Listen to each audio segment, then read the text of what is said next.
এ কদম দেখিস না পাঁচ ফালে কত পানি, কলুং যে ফাঁসি জালটা নিয়ে আয় এতে বসাই। ফাঁসি জাল আমি পোষা হালামু, তাও তোর কথা মতে ফাঁসি জাল বসামু না। ফাঁসি জাল বসাই আমি, আর তোরা খাস মাছ দিয়া ভাত। এ কই মুই হেলাই খাইছং তখন ভাগ দিলুম। হারামজাদা, তরকারি দিবার ছায়া দুইটা পুঁটি মাছ দিছে, ওই ঘন্টার মাছ না খাইলাম। এ হইছে দিছং যে তাই ভালা। এ কদম কয়দিন থাই তোর ফাঁসি জাল কুতি বসাইছ রে, বিছরিয়ে পাং না। তোর জ্বালায় আমি পলায়া পলায়া কোনে কোনে ফাঁসি জাল বসাই, মাঝে মাঝে আমি তুই বিছরাই পাই না। হারামজাদা, তুই আমার কম লস করছাস। ফাঁসি জালের পয়সায় এবার তোর উঠান হারি নাই। ই মুই হে একদিন নিছং, বাকি কয়দিনের মাছগুলো কি করলো? ওই খাচ্চর, তোর জ্বালায় আমি এমন জায়গায় ফাঁসি জাল বসাই, ব্যাং আর হাফ ছাড়া কিছুই পড়ে না। ওই দিন এক জায়গায় বসাইছি, 72টা ব্যাং উঠছে আর একটা হাফ। মন কয় রাসেল ভাই বারে উঠলো নাকি। তারপরে কেমনে সাফ করলো? খাইকিরে ভাই, ওই কথা আর কইস না। জাল হুমুস্তা ফালাইয়া দিয়ে আইছি নদীতে। হায় রে লস রে, অতি চালাকের গলায় দড়ি। বাইরে হায় রে পানি হইছে চতুর্মুড়া। হয় রে, এই মাতাউরির বগলের মানুষগুলোর কি যে দুর্দশা। মেকআপ করা সেরি গুন্ডার নাগাল। কে মেকআপ করা চেংড়ির সাথে মাতাউরির মানুষের সাথে কি সম্পর্ক? কবিয়ে কইছে মেকআপ করা নারী আর মাতাউরির আশপাশের ঘর বাড়ি দুইটারে জন্য পানিয়ে বিপজ্জনক। বাহ, চমৎকার একটা কথা কছিস রে, মনে কয় চুমে খাং। তুই হালি আমার শরম করে। তোর নেত্রা গালত কাই চুমে খায়। ওই মুখে আমি ফেল লাভলি মাহি, তো কই ফেল লাভলিয়ে মাহা লাগবে, ফেয়ার এন্ড লাভলি আর মাইক পের পাইবেন নহাইস। তুই যাই কইস রে ভাই, আমার মনে পড়লে আত্মাটা ছান্নত কইরা উঠে। কে কত হাউস করে জালটা কিনছিলাম, বেটি পয়সা পানিতে ভাইসা গেল।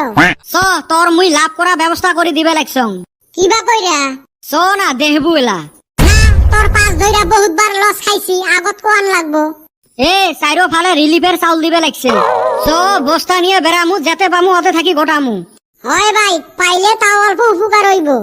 আচ্ছা, কালকাও বলে রিলিফের চাইল আনছাস। মুই তো আজকে 5 দিন থাই লাগি আছং।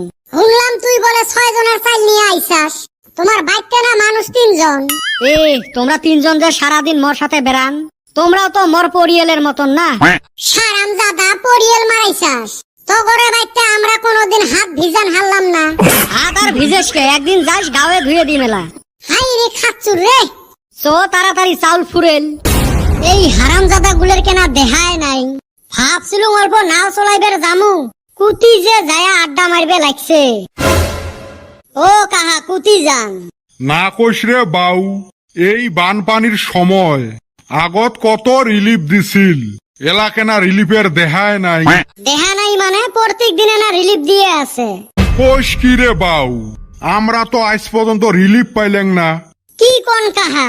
বেটা ছাওয়ানা প্রত্যেক দিনে তোমার রিলিফের বস্তু নিয়ে আইসে, এই চাউল তেল লবণ বিস্কুট। হ্যাঁ রে বাবা, এলের একটা বস্তুও তো আমার বাড়ি আসি পাইল না। এই হারামজাদা এলে নিয়ে কুতি যায়। ওইটে জি নেত্তর মনটা কয় নিয়ে যায়া বোধায় বেচায়। মনটা কয় মানে সত্যিরে বেচায়। মুই এলাই বাজার থাকি খবর নিয়ে আসলুম। এই হারামজাদাটা তো কম বান্দর হয় নাই। ও কাহা, মোক কিন্তু বিশ্বের লাগবে। তোর ফির কিসের বিশ্বের রে বাউ? তোমার বেটা তোমার রিলিফের বস্তু নিয়ে যায়া বেচায় বেচাও, ওতে কোনো আমার আপত্তি নাই। কিন্তু এই হারামজাদা আমার নামের বস্তু নিয়ে যায়া কেনে বেচাইল? তোমার বস্তু ফির অর্থাই কেনে যায়া অ্যাক্টিং করি কয় মোর বলে ঠ্যাং নেংরা হইছে।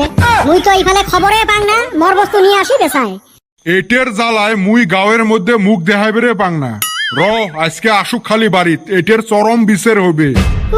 তোমার কত বিচার দেখিলেন? না, এইবার রিলিফের চাউল নিয়ে গন্ডগোল করছে, এটের মুই ঠ্যাঙের গাটা ভাঙাইম।